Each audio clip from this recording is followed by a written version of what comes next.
Welcome to a Foxy Tech Tips tutorial on turning auto brightness on and off on your Galaxy Watch. If you find this tutorial helpful, please consider subscribing to my channel and liking the video. Swipe up from the bottom of the watch screen to open the Apps menu. In the Apps menu, tap on the Settings cog. Scroll down and tap Display. Then you want to tap on the toggle to the right of Auto Brightness.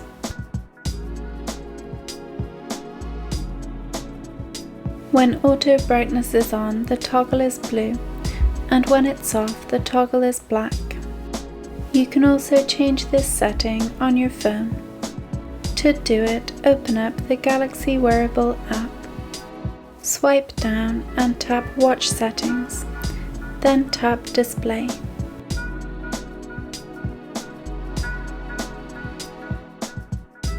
Now, the same as on your watch, tap the toggle to the right of Auto Brightness to switch it on and off. And that draws an end to this tutorial. Please like the video if you found it helpful, and subscribe to Foxy Tech Tips for more Galaxy Watch tips and tricks.